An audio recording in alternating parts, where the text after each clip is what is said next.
Ivanilde tivera muitos sonhos na infância e adolescência. Nesses sonhos o diabo lhe aparecia na figura de uma mulher baixa, gorda e preta. Tinha a testa destacada por cabelo semelhante à palha de aço, na cor e na espessura, preso atrás, entre a nuca e o alto da cabeça.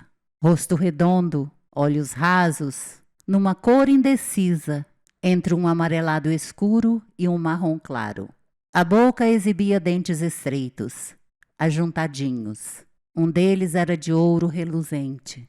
O sorriso maldoso e ameaçador lhe causava pavor. A mulher lhe gritava xingamentos. Dizia estar sempre debaixo de sua cama e queria matá-la. Matá-la. Ivanilde enxergava pouco, mesmo usando óculos de lentes grossas. Sem eles, via apenas contornos esbranquiçados à luz do dia, semelhantes ao que se descrevem a fantasmas. E à noite, o escuro lhe apresentava formas disformes e movediças diante de seus olhos, mesmo com os óculos. Em seus sonhos se via sempre numa rua escura e esburacada. As suas pernas eram pesadas, como se uma densidade ocupasse todo o espaço à sua volta. E a menina precisava colocar nelas toda a sua energia para fugir do diabo, sempre a persegui-la, querendo agarrá-la para matá-la. Comumente os óculos saltavam-lhe da cara, interrompendo sua custosa e angustiante fuga. Ofegante, trêmula e apavorada, ela tateava o chão de pedregulhos em busca de seus pesados óculos, enquanto o diabo se aproximava, gritando insultos aterrorizantes. Ivanilde caía de costas e via a mulher levantando a mão para apertar-lhe a garganta.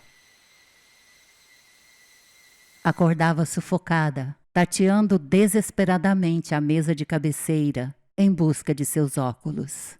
Acendia a luz e corria os olhos por todo o quarto, densamente silencioso e absolutamente parado. Benzia-se arrepiada de medo. Aqueles sonhos, ou melhor dizendo, pesadelos, pareciam reais. O medo era tanto que sequer tinha coragem de contá-los a quem quer que fosse. Ficava assombrada por dias. Se sobressaltava ao menor ruído que ouvia dentro de casa e sondava os cantos, com os olhos arregalados e o coração acelerado. O que lhe faltava na visão, passava na audição. Podia ouvir com perfeição os menores e mais distantes sons e ruídos.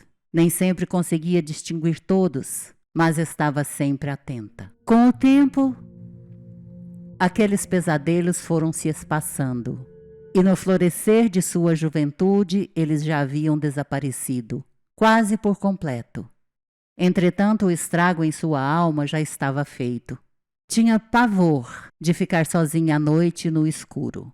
Tinha medo de defunto. Quando morria alguém próximo ou um vizinho, custava se sentir segura e em paz outra vez, pois o rosto do morto a perseguia na lembrança e vinha visitá-la em sonhos por dias e dias. Temia morrer e entrava em desespero ao simples pensamento de que inevitavelmente chegaria a sua vez. Temia morrer e ficar às escuras, sem o auxílio dos óculos para se conduzir. Temia se deparar com o diabo à sua espera do lado de lá.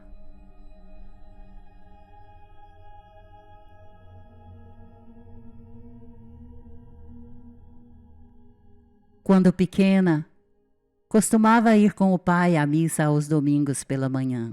Não entendia nada do que o padre falava naqueles sermões compridos, mas adorava os cânticos, o sininho que o coroinha tocava em uma determinada altura do ritual, os santos enfeitando a igreja, a fila para receber a hóstia, aquela gente bonita e bem vestida. Por outro lado, por inúmeras vezes, Ivanilde acompanhou sua mãe a um lugar que ela chamava de Centro Espírita. Lá a menina presenciou cenas assustadoras. Os médiuns recebiam criaturas medonhas, Alguns tinham voz rouquenha, um vocabulário pesado.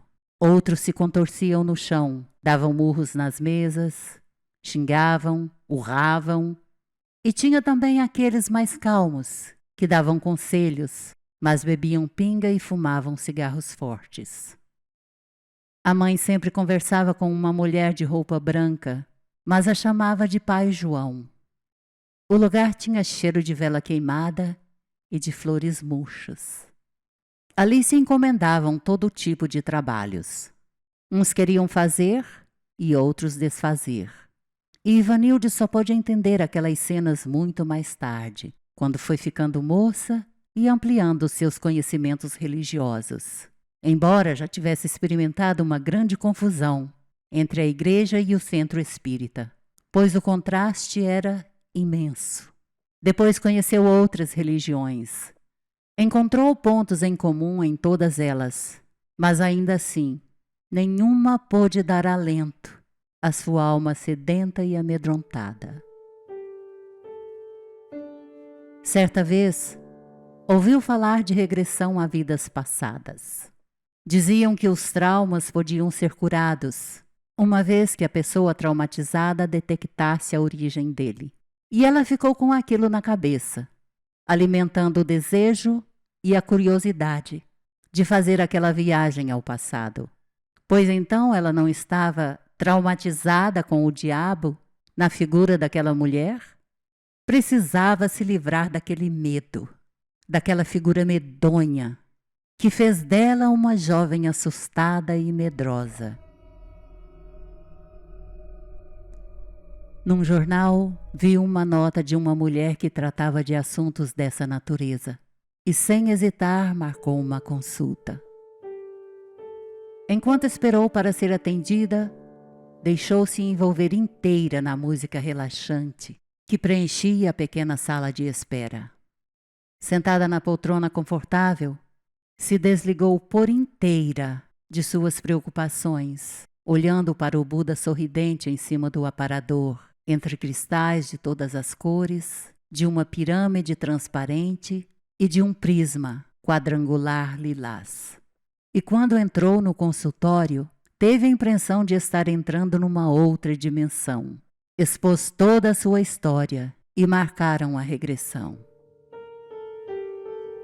No dia da sessão, a esotérica a fez relaxar profundamente, conduzindo-o a uma praia de areia branca. À sua frente via-se um oceano azul profundo. Ela estava de pé nas areias do tempo, que se estendiam indefinidamente. À esquerda elas seguiam para o futuro. À direita, as areias levavam ao passado. Entretanto, Ivanildes nada podia ver, por causa da camada de neblina que encobria a praia. Começou então a caminhar em direção ao seu passado. No meio da neblina estava fresquinho e confortável. Por isso, ela se deteve ali por alguns momentos e depois voltou a andar. Aos poucos a camada de neblina foi se dissipando. Quando ela desapareceu por completo, Ivanilde se encontrou num outro tempo, numa época distante. Podia ainda ouvir a voz de sua guia e seguir suas instruções. Então a esotérica disse que começaria a contar de 5 a 1, e ao fim da contagem regressiva, ela estaria numa vida pregressa e num momento importante daquela existência. 5. Siga caminhando. 4. Você está num tempo distante. 3. Em um momento importante da sua existência. 2. Observe tudo à sua volta. 1. Descreva agora o que ou quem você vê. Não! Ivanildes berrou desesperada. Clara e nitidamente, Ivanilde se deparou frente a frente com a figura da mulher que a perseguiu nos pesadelos. Eu sou o diabo. Não pôde ir além, pois aquela criatura aterrorizante a imobilizou e a esotérica a conduziu de volta ao presente. Em casa, ao se olhar no espelho, não viu mais o seu rosto, mas o do diabo. Numa fúria incontrolável, destruiu aquele objeto maldito para nunca mais ver aquela imagem refletida nele. Entretanto, não pôde evitar aquela figura horrenda bailando em sua retina pelo resto de seus dias.